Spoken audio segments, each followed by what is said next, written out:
Welcome to another episode of Wellness Curated. As you know, the aim of this podcast is to help you lead a healthier, happier, more hopeful life. And we do so by bringing you ideas, trends, techniques, and tools from all over the world. This season, we're focusing on social well-being. And our topic today is beyond perception, sharpen your intuition. And it's a subject that can really transform your life. And today we're thrilled to have with us research psychologist and pioneer of the Naturalistic Decision Making methodology, Gary A. Klein. With his extensive expertise in decision making, Gary has developed a number of models that can enhance our decision-making abilities. And his work has really influenced thought leaders and professionals across various fields. He's also come up with an exciting new book that we're going to talk about later in our chat with him. Gary, thank you for being here with us today. Thank you very much for inviting me. I'm looking forward to this conversation. Thank you. So I want to ask you, let's start by discussing the difference between instinct and intuition. How would you define the two, and what has motivated you to focus on research psychology and explore the role of intuition in decision making?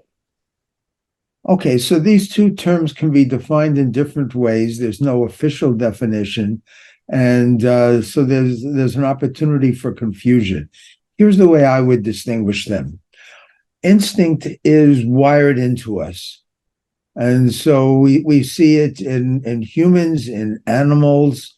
These are response tendencies that through evolution allow species to thrive.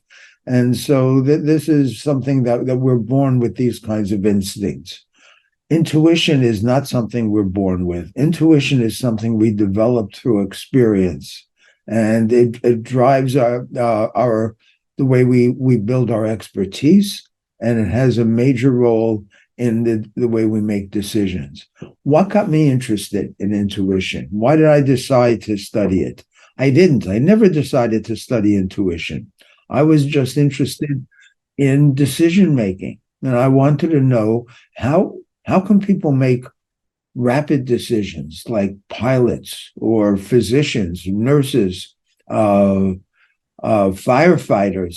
And according to the literature at the time, and this would have been in the 1980s, the only way to make a good decision was to identify all of the plausible options that you need to consider, and then evaluate each option on a common set of criteria. It does this, it does that, and then see which one comes out ahead. But the researchers knew that takes at least a half hour to set up that matrix and carry it out. Firefighters don't have a half hour. Pilots don't have a half hour to set up a matrix like that. So what can they do? And I thought that maybe they probably didn't look at all the plausible options. Maybe they just looked at two. I had some ideas about that. So I studied firefighters, and I picked firefighters because they do have to make life and death decisions under extreme time pressure. And they were a very cooperative community. It was wonderful working with them. And we found that they never did any comparison of options. They just responded with what they thought was the appropriate course of action. I remember the first interview I did with a firefighter. I said, I'm here to study how you make decisions. And he assumed that decisions meant comparing different courses of action. He said, I've been a firefighter for 16 years. I've been a for 12 years. And in all that time, I've never made a single decision. And we had just gotten funded from the Army to study his decision making. And he's telling me he never makes decisions. And I said, how do you know what to do? And he said, it's just procedures. You just follow the procedures. I figured our project was about to fail. Can I see the procedure? And he said, oh, it's not written down. You just know. And that was my introduction into intuition, because that's what he was referring to. So That's very interesting, what you've just told me. Tell me, what about relying on intuition as opposed to analytical thinking? How do you strike a balance between the two so that the outcome is the best possible? And also, do you think, like the example you gave about the firefighter, do you think sometimes analytical thinking gets so developed because of practice that it almost becomes intuition? I think some people believe that analysis becomes so second nature that it becomes like intuition. But I don't think that's correct. I think intuition is really the collection of patterns and experiences that we've developed and learning from feedback and, just learning what's worked and what hasn't worked. Some people ask me, how can you trust your intuition? The answer is you never can trust your intuition. It can mislead you. But you can't trust analysis either because analysis can mislead you. So in a research project that I did with my friend Danny Kahneman, who worked with Amos Tversky to develop the heuristics and biases approach. We drew on the literature on two systems, system one and system two. And system one is sort of your intuition. It's the pattern matching. It's your rapid reactions that you have. And system two is the analytical part. And we said you need both of these parts. You need both aspects in making decisions. If you're under extreme time pressure, you may not have time to do the analysis. But otherwise, you want to be in touch with what your intuition is telling you to do. And then you want to use your analytical ability to see if it will make sense in the situation that you find yourself. So, also in your new book, Snapshots of the Mind, you examine topics like confirmation bias, anomaly detection, and perspective taking. Now, how can we ensure that we're not acting on deep set biases, which are going to affect our decisions? And also talk us a little bit about what your book explores, the new book. Okay, so let's start with the second question. What does the new book explore? The new book explores what I like to call the cognitive dimension, which is going beyond the simple procedures that people tell us to follow. Because in many situations, you can't routinely follow the procedures because life is complicated. So you need to decide, does this procedure work in this situation? And how do I have to modify it? And how do I know that it's being effective? And when should I abandon the procedures? So you have all of these cognitive issues based on your experience in order to handle situations. The cognitive dimension is the way we use our intuition, the way we use system one.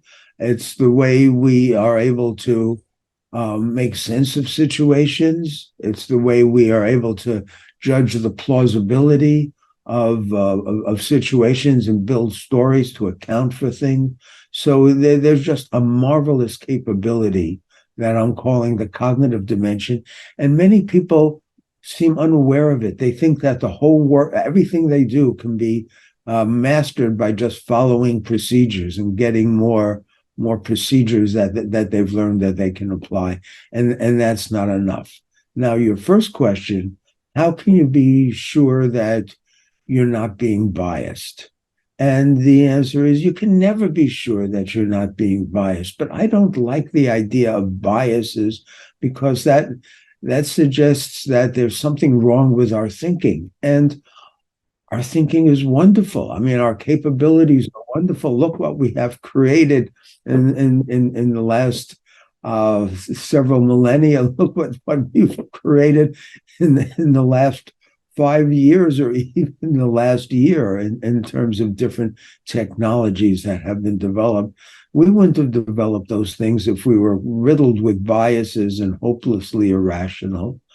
What I don't like about biases is it's all about what can go wrong and how tendencies can possibly mislead you. And the way Kahneman and Tversky originally studied biases, they were really studying heuristics, which are shortcuts, which are not perfect, but they're shortcuts for getting things done. But I think their work has been tremendously misinterpreted by people who said, look, heuristics are biases and we have to stamp them out. And what people aren't looking at is how powerful these heuristics are and how we would be lost without them. So, would you say that life experiences, which can cause cellular trauma in people, obviously affect their decisions, but would you say that that's fine? That's them. We are the sum of our experiences, yes, and that's what makes each of us unique. Not just the experiences we've had, but the way we learn from those experiences, what we take away from the experiences. When I first started studying firefighters, we went to one department in a large city, and I said, I want to talk to your best firefighters, the one who are the most skillful, the best decision makers. And the captain said, do you want to talk to the ones who have the most experience or the ones who are the most competent? Because we have some people who have 10 years of experience, but it's really just 1 year repeated 10 times. They haven't learned as much as they can. And others who are just with us for a year or two, who have really picked it up, who have really learned from what happened to them, for what happened from others. They talk to the others and learn from them. And I said, if it was your house on fire, which firefighter would you want to be in charge of putting it out? Those are the ones we want to talk to. And who did they choose? They sometimes chose the younger ones because they knew who had developed good intuition, who had developed what we call mental models, rich mental models of how things work. And Gary, in your book, you also talk about this concept of naturalistic decision making. Can you explain that to us in detail? Right. This is extremely important. For many decades, most decision research has been conducted in laboratories under controlled conditions with people who are very inexperienced. They give them tasks they've never seen before. And the reason for that is you want to be able to conduct a study that gives you results that will be statistically significant. And I won't go into the details of that, except that it's easier to get statistically significant results if there's not a lot of variability between subjects. So if they gave people tasks they had seen before, some of them would have more experience and some would have less. And so the data would be all over the place. The way to cure that problem is to give everybody a task that's totally unfamiliar, so everybody is starting from ground zero. But that doesn't describe the world of firefighters or pilots or nurses who have to rely on their experience. And I remember talking to one group, and I discussed my work with firefighters, and they had an average of about 20 years of experience. And one of the researchers said, I give my subjects in my experiment lots of practice. And I said, how much practice? And he said, I give them 10 hours of practice.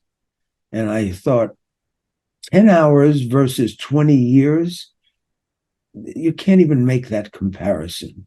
So naturalistic decision making studies people in their in their home environments and studies people who have built that experience over 10, 15, and 20 years. You can't run a study in a laboratory and wait 20 years for people to build experience.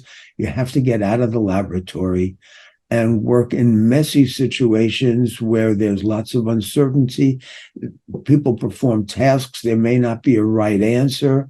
All of those things are messy conditions, and laboratory researchers recoil that because that's not a good way to get statistical results. But for us, it's a perfect way to find out how people actually make decisions. And I will just say that one of the confirmations for the approach of naturalistic decision making is that we have identified how people actually make decisions, how they make sense of events, how they engage in detecting problems. We've identified descriptions for a number of these phenomena that the laboratory researchers had not achieved. There is now an association, the Naturalistic Decision Making Association, that has several hundred members around the world. And it's a very exciting development. So what factors would you say influence the accuracy and reliability of our intuitive judgments?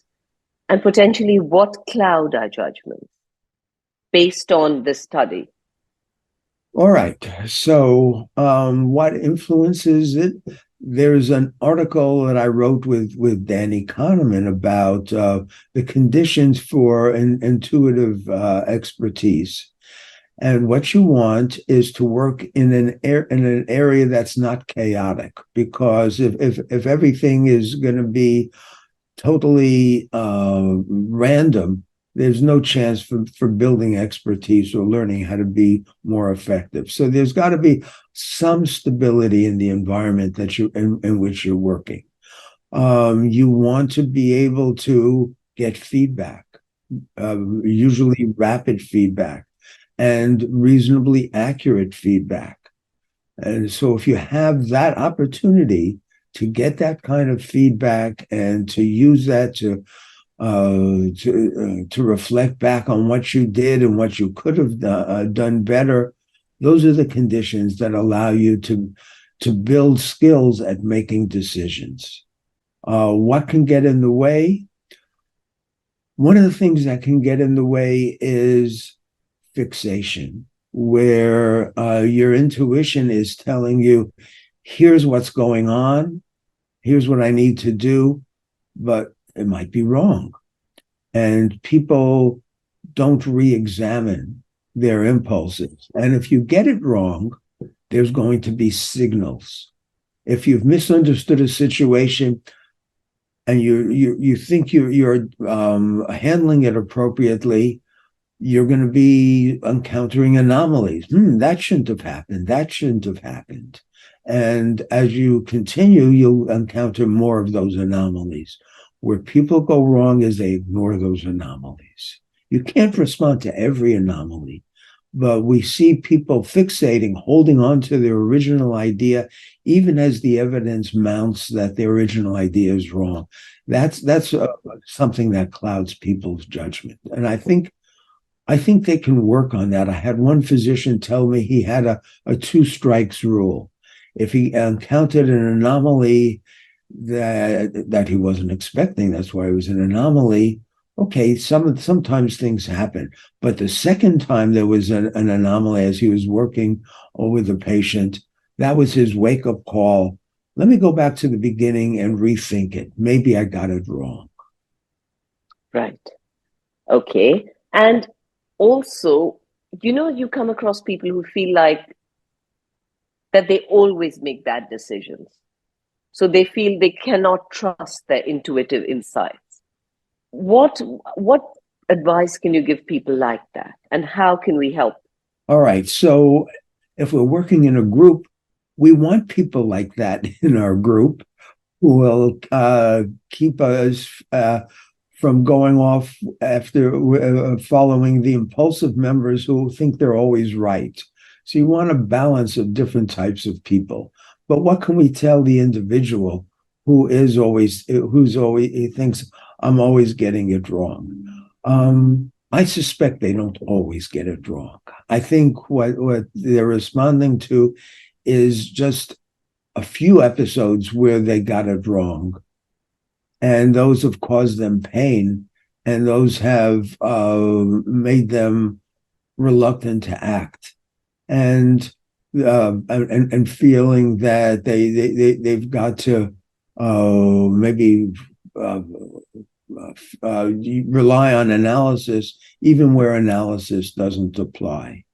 So, what I would suggest for those people is a cognitive review of the decisions that they made that they got wrong, to try to unpack, why did you get it wrong? Maybe you were just unlucky. Maybe you made a good decision and there were conditions you didn't understand or nuances you didn't understand that worked against you. So try to unpack what was behind the problem you encountered. Or maybe you fixated, you held on to a belief too long, and you ignored signals that were telling you this isn't working the way you expected. So I would ask them to just be more realistic about what went wrong, but why it went wrong, and what mistakes they were making when they were sizing up the situation, and why did they make those mistakes. I would be asking them to diagnose what had happened, and I think they'll find that a lot of the reason why they got something wrong was just beyond their control or bad luck. It wasn't them. So Gary, you're saying that cognitive review and diagnosis should help. Yes. So will this help them develop a stronger sense of self-trust and confidence in their intuitive abilities? And also, can you give us some sort of an exercise that people can do which will help them? I don't want them to develop a strong trust, because our intuition can sometimes mislead us. And we've seen people who are very impulsive people who just assume that they're always right, and they go barging in one direction or another. We don't want to turn people into that kind of impulsive mode. We want them to be reasonable about their chances for success. So I would say I want them to develop appropriate trust. I don't want them to think they're totally useless, but I don't want them to think they're infallible either. What exercises can people engage in? You can engage in this kind of cognitive reflection. And this has been known for a long time, the importance of reflection. You can talk to other people who have been in the situation and get their responses. Often people are surprised about how others were sizing up the situation. They hadn't realized there were different ways of making sense of it. You can take advantage when you've seen or heard about somebody making a difficult decision. Ask them about it, because people love to go back and reflect on it, and then you can ask them some of the tough questions they might not have thought about themselves. So you said you saw this and it made you. What was it that you saw? Tell me. What were you noticing that made you uneasy here? And would you have noticed it 5 years ago? You can work with people who have more expertise to learn from them. Okay, thank you for that. So in my head, I'm just thinking, like, as an example, something that I hear a lot about people honing their instincts is from, you hear a lot of people saying, oh, I always choose the wrong kind of partner in life, and in their personal lives. So you're saying that cognitive reflection, diagnosis, and getting other people's responses prevents you from getting into making the same mistakes again. I wouldn't go that far with the issue you just described. If there's somebody who's continually picking the wrong life partner, that suggests that there are deeper issues. And that's where you want to consult with an expert, with a therapist who can help you review your decision making in selecting the partners that you did. And often I think you'll find that there were warning signs, and people were aware of those warning signs. And they chose to ignore those warning signs, and their friends might have been also expressing concerns, but they were gripped by an infatuation and by magical thinking that somehow these all these problems are going to disappear because we have such a strong relationship. And in fact, there isn't a strong relationship. There's just an infatuation. And once the period of infatuation is over, then the grim reality sets in. Now, the fact is, if you're looking for a life partner, you're not going to find anybody who is perfect on every dimension. So you have to accept that there are going to be flaws. Are they flaws that you can live with?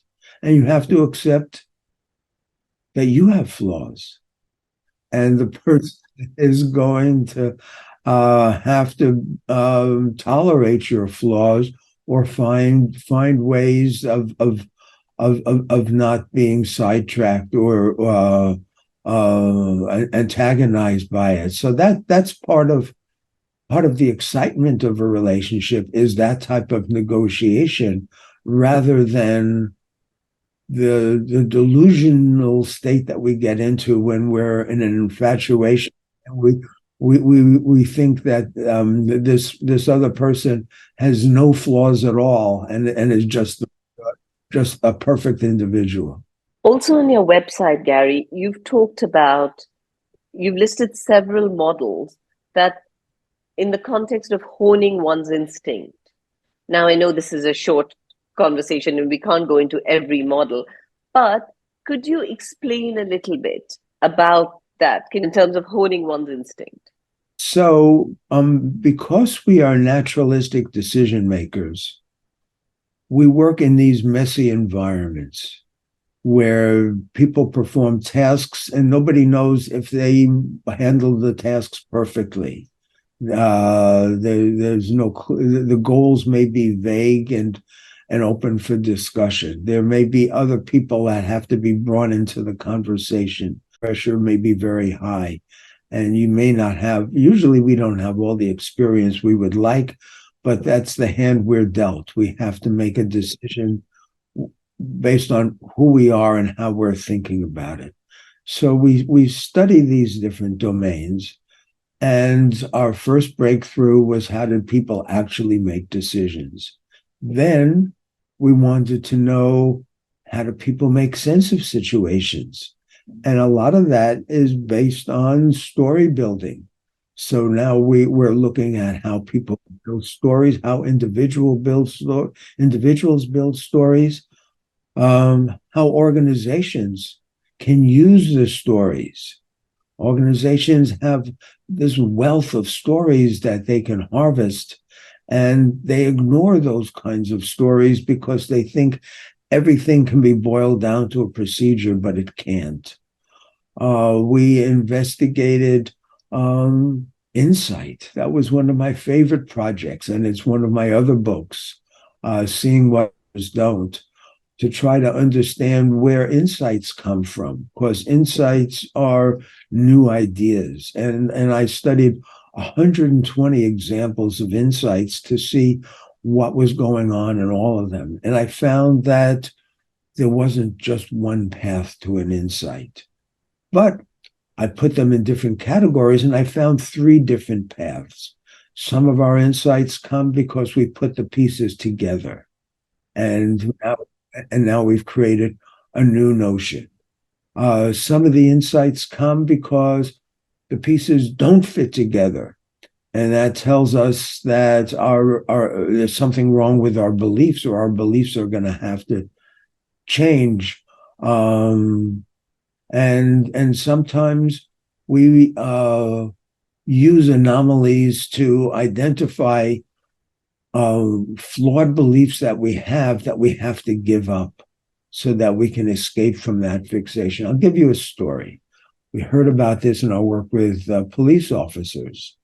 So you've got these police officers, these two guys are driving in a police car, and they stop at a traffic light, and there's a car ahead of them. And then the older police officer, the more experienced one who told me the story, said, so I was just sitting there in the car in front of me. There was a car in front of that. We're waiting for the light to turn. But my buddy, who was just a year out of the academy, said, what just happened? Because he noticed that the car in front of them was a brand new BMW. And the driver took a drag on a cigarette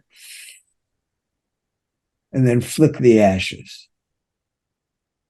Who flicks the ashes in a brand new BMW? That didn't make any sense. And he said to his partner who was driving, light him up and let's pull him over. There's something wrong going on. So they pulled him over. And sure enough, it was a stolen car. Whoa. Wow. And that little thing made him pick it up. Amazing. Right. So there's no procedure for telling people what to spot. It's just using your experience to spot an anomaly and to take it seriously and to act on it. And in this case, it paid off. Mm-hmm.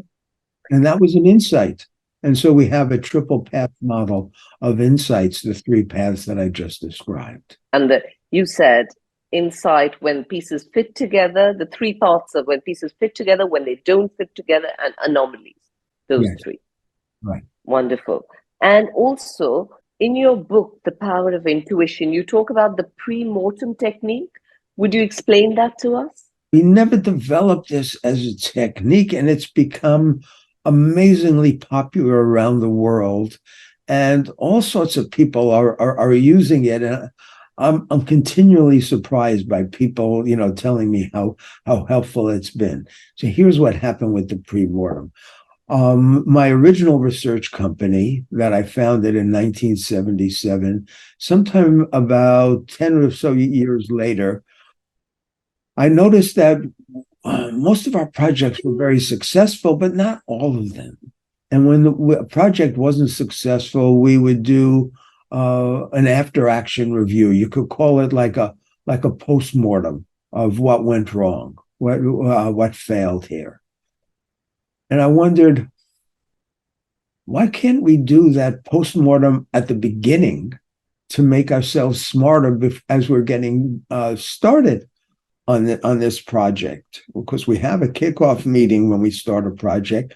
Let's move the post-mortem up front. And so we called it a pre-mortem. Now, a post-mortem is a medical term, and you perform it on a patient. After a patient dies, the physicians want to find out why the patient died. So they do the post-mortem, and then it helps the physician because the physician discovers the true cause of death. It can help the family because now the family knows why their loved one has died. And if it's important and it has consequences, they might publish an article. So it helps the community. So a postmortem can help everybody except the patient because the patient is dead.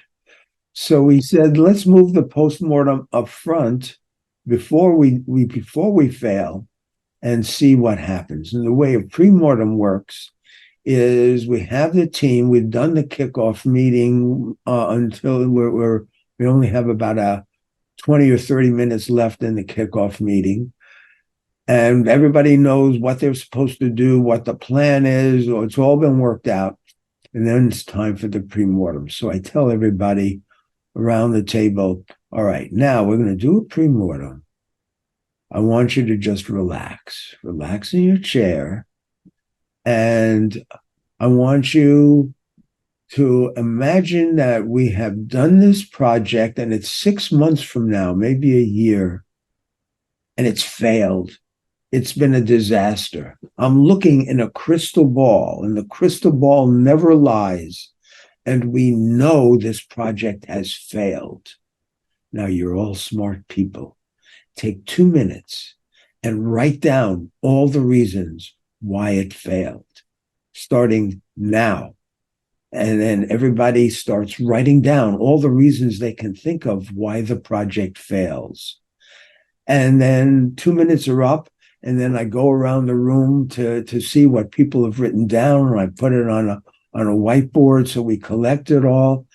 And it's a marvelous technique for getting people to describe possible problems, things that never got brought up in the kickoff meeting, either because people didn't want to say anything that would discourage others, or because they weren't thinking about it.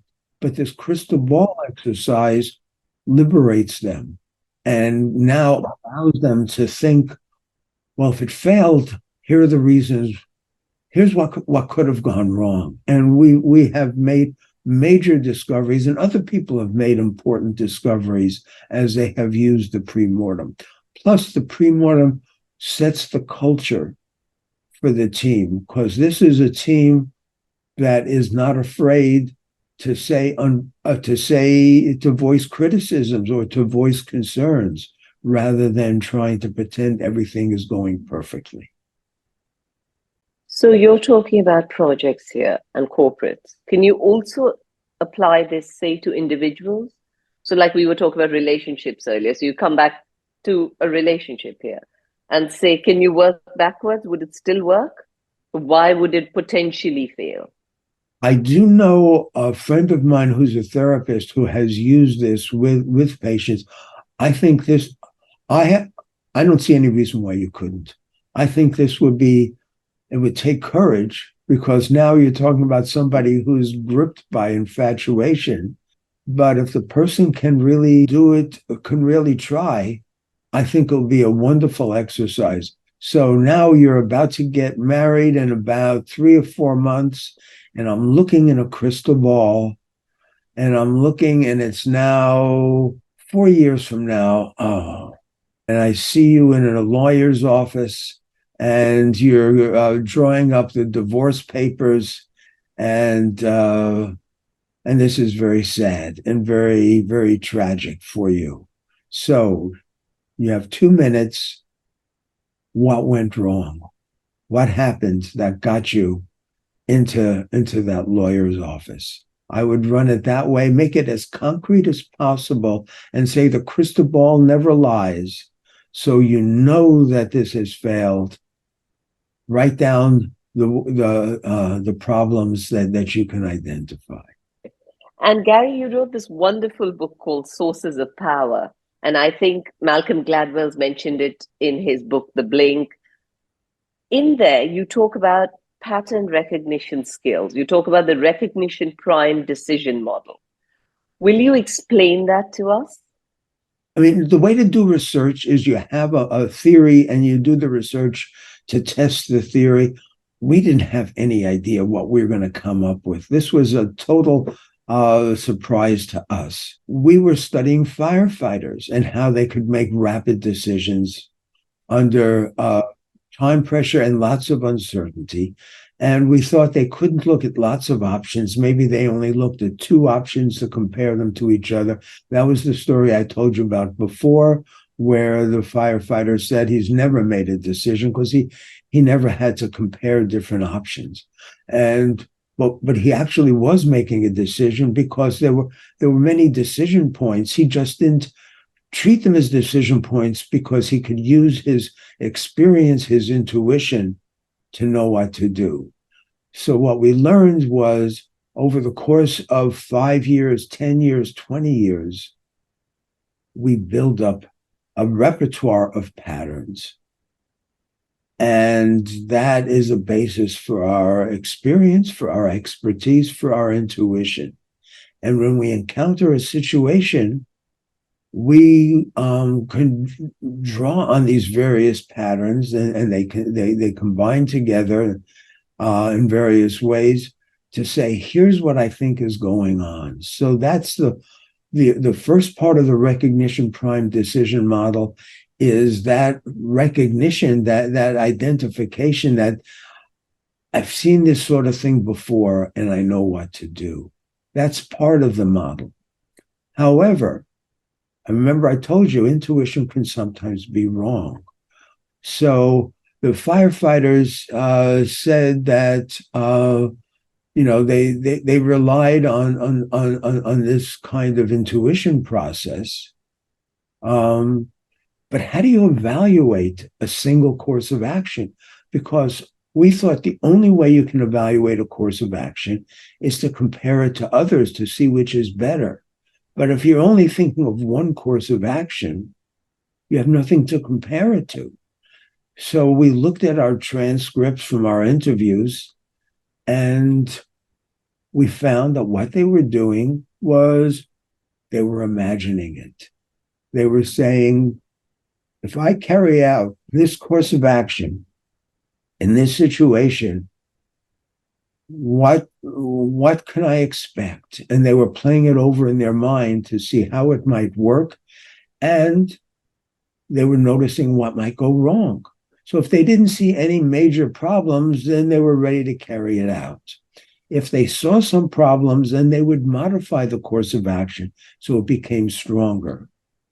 And if they couldn't find a way to make the course of action work, they said, what else is my intuition telling me that I can do?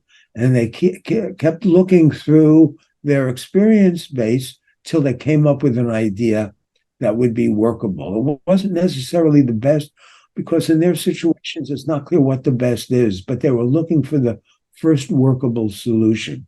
So this is a combination of system one, which is the pattern matching intuitive part, and system two is this, what we call mental simulation, this imagining part, which is the analytical part. It's a blend of the two. So we're not saying analysis doesn't matter, because this mental simulation matters a great deal, but so does the pattern matching. Right. So Gary, can you talk us also through your concept of thin slicing and its role in sharpening intuition? Malcolm Gladwell used thin slicing in his book Blink because he was interested in how people made rapid judgment. So thin slicing refers to the research that's been done with people just seeing short snippets of situations, like maybe a 10-second snippet, a video of a university teacher, and people immediately form judgments about whether they would want to take that class, or whether they find it interesting, or things like that. And so these are all that in the recognition prime decision model are examples of how we can make rapid judgments, because we have to make judgments all the time. So are you saying that anyone can develop and enhance their intuitive capabilities? And how can we help our listeners to learn to make better decisions? I believe that anyone can learn to become better. I believe that it is within all of our capability if we're serious about it. We're not all capable of becoming experts. It can take a fair amount of time and a lot of effort to build the experience base that will turn us into experts, but we can become better than we are. There are several ways of doing it. One way is to just actively reflect after a decision. What happened? In hindsight, what could I have done? What could I have done better? Because if we can't be smart in hindsight, we can never be smart. So to just go over, what could I have done? But more important, what should I have been noticing that I wasn't noticing? What should I have been picking up? What connections could I have been making that I didn't think about. So you can spend your time doing that kind of reflection about your own thinking, not just what you did, but how you thought about it. So that's one thing that you can do. Another resource for the viewers is work with other people. We have friends, we have colleagues. They're they're in the same situations we are. Find out how they're viewing those situations and what their hunches are and what their concerns are, so that especially if they have more experience than we do, and try to work with them that way. Another thing that we have developed is a shadow box method for building this. Yes, I'd love you to talk more about that, actually. All right. So this is something that we're very excited about, is a shadow box method. And it's a way of seeing the world through the eyes of experts without the experts being there, because we don't always have experts around and they're expensive. So what we do with Shadowbox is we compile challenging situations, and usually it's by text, but it could also be by video. And we have people go through the situation, then we stop the action. And we say, at this point, here's 4 courses of action. Rank order them. Which are you the most likely to do, second, third, and fourth, and write down your reasons. But it's not just about courses of action. Then we'll continue and we'll say, stop. At this point, you have 3 goals that you can be pursuing. Rank order them and write down your reasons. And then we'll continue, and then we'll stop. At this point, there's 5 pieces of information you can be pursuing. Rank order which is the most important, second, third, fourth, fifth, and write down why. And so it goes like that. We've also had a small group of experts, say just 2 or 3, rarely more than 5. They've gone through the same scenario that you have. They've done their ranking. They've written down their reason. So when you do your ranking, we give you feedback and we say, here's what the experts would have done. Here's what goals the experts would have prioritized.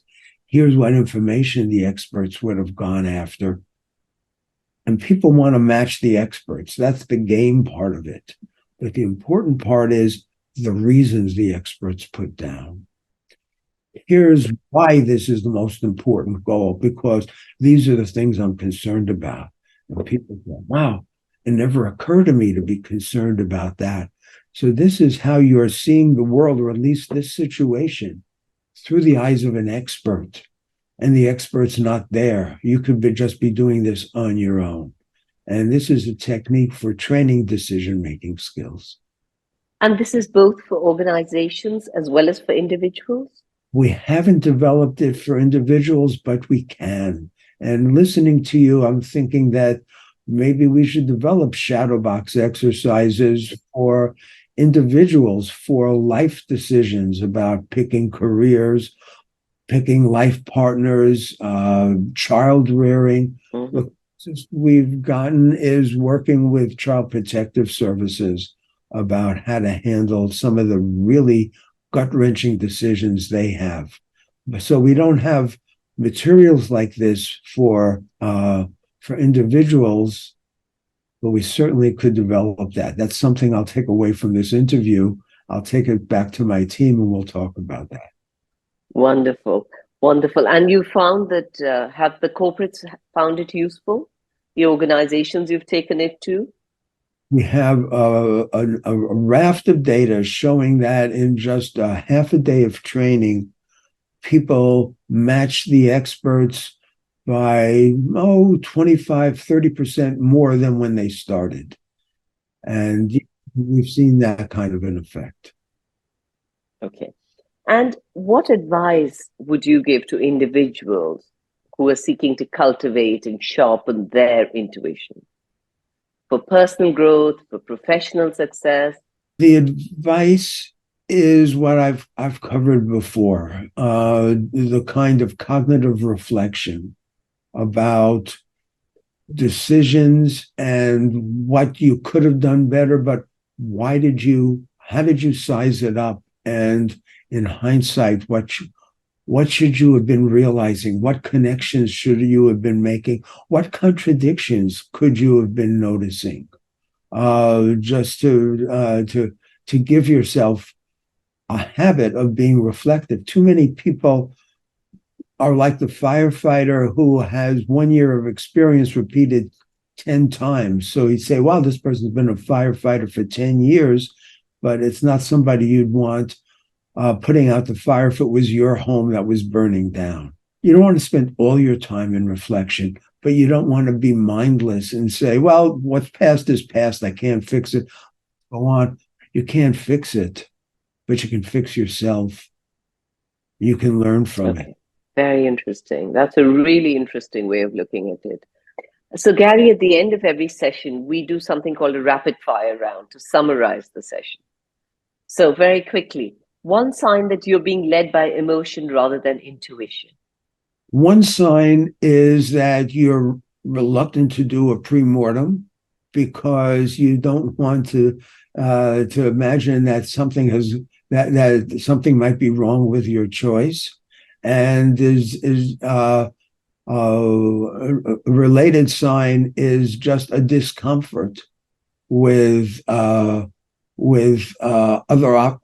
options. So that's a sign that you're being led by emotion. Intuition, you know that it's fallible, and you wouldn't have trouble imagining alternatives. Some important barriers that commonly impact people's ability to make good decisions. An important barrier is fixation, where you lock into your initial assessment and your initial course of action, and you ignore contrary evidence or explain it away. That's very dangerous to do, and it happens too often. Can anyone learn to sharpen their intuition and make better decisions? I believe so, but it takes time and it takes commitment. Yes, I believe so.